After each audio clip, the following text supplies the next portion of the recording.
Did you know? In the summer of 1964, the Beatles embarked on their first North American tour. This tour marked the band's second visit to the United States, but their debut performance in Canada, solidifying their status as international icons. Before this summer tour, the Beatles had made a brief appearance in the United States in February 1964, performing in Washington, D.C. and New York City. This visit was primarily centered around their iconic Ed Sullivan appearances, which served as a prelude to their larger-scale tour later in the year. During the summer tour, the Beatles embarked on an extensive journey to promote their highly anticipated film and album, A Hard Day's Night.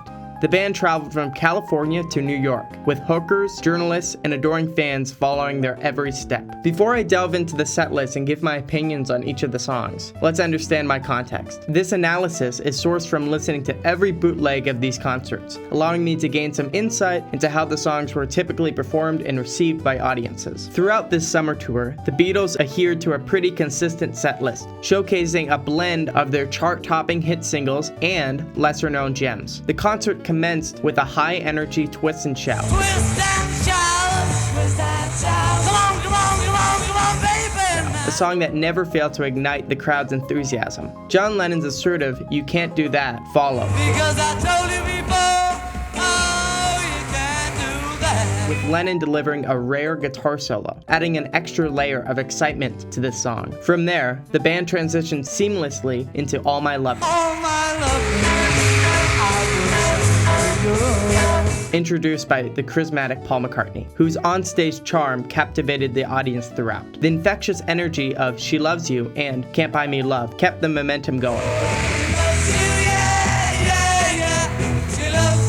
with Lennon often interjecting humor into the introductions, It's an oldie, some of you older people might remember, from last year.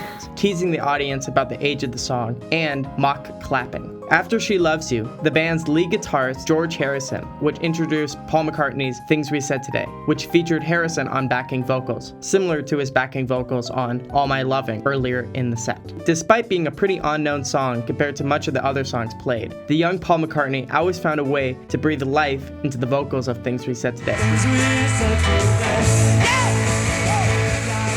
resulting in waves of screams across the audience. Amidst the frenzy, moments of introspection emerged with Lennon's poignant If I Fell, where his vocal harmonies with McCartney memorized the crowd. 'cause I couldn't stand the pain, and The song's vulnerability offered a glimpse into Lennon's emotional depth, showcasing Lennon's ability to connect with the audience on a more personal level. After finishing the revealing ballad, the band would fall straight into I Wanna Hold Your Hand, knowing no introduction was needed for their biggest American hit. I can hide.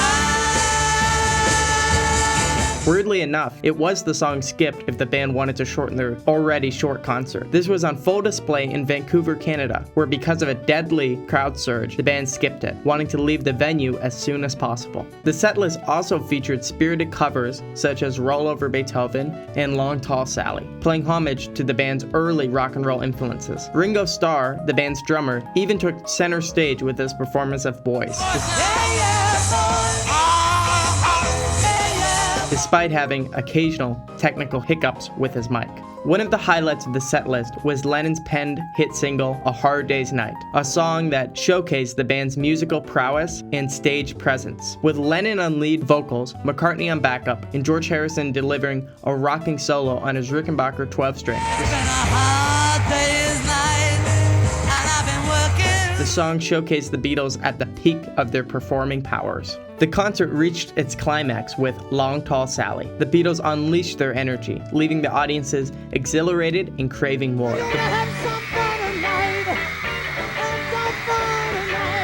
The boys would then bow to the crowd, acknowledging the thunderous applause and cheers before exiting the stage as a unified force.